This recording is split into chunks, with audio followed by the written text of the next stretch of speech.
بسم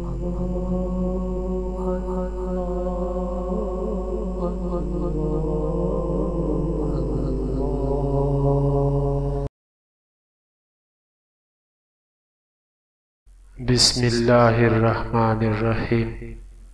شروع کرتا ہوں اللہ کے نام سے جو بڑا مہربان نہایت رحم والا ہے۔ رسول کریم صلی اللہ علیہ وسلم کے پاس ایک شخص آیا اور اس نے عرض کیا، میں آپ کے ساتھ جہاد کے ارادے سے آیا ہوں، جس سے میرا مقصد رضائے الہی اور آخرت کا ثواب ہے، لیکن میں اپنے والدین کو روتے ہوئے چھوڑ کر آیا ہوں۔ آپ صلی اللہ علیہ وسلم نے فرمایا، ان کے پاس واپس لوٹ جاؤ اور جس طرح تم نے انہیں رلایا ہے اسی طرح انہیں ہنساؤ۔ حدیث کی وضاحت کچھ اس طرح ہے۔ ماں کا حق اس حدیث سے معلوم کرنا چاہیے کہ اس کے پاؤں کے پاس جنت ہے۔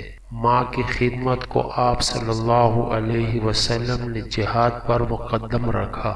ماں باپ جہاد کی اجازت دے تو آدمی جہاد کر سکتا ہے، ورنہ جب تک وہ زندہ ہے ان کی خدمت کو جہاد پر مقدم رکھے۔ ان کے مرنے کے بعد پھر اختیار ہے۔ ماں کا حق اتنا بڑا ہے کہ جہاد جیسا فریضہ اور اسلام کا رکن بغیر اس کی اجازت کے ناجائز ہے۔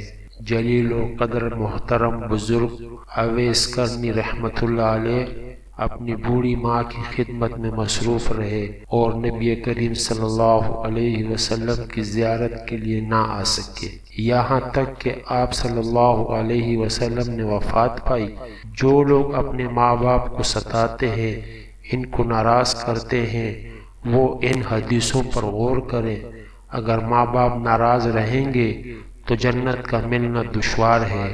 جو اپنے ماں باپ کو ناراض کرتا ہے، ایسے شخص کی دنیاوی زندگی بھی بڑی خراب گزرتی ہے، اور یہ امر تجربہ اور مشاہدے سے معلوم ہے۔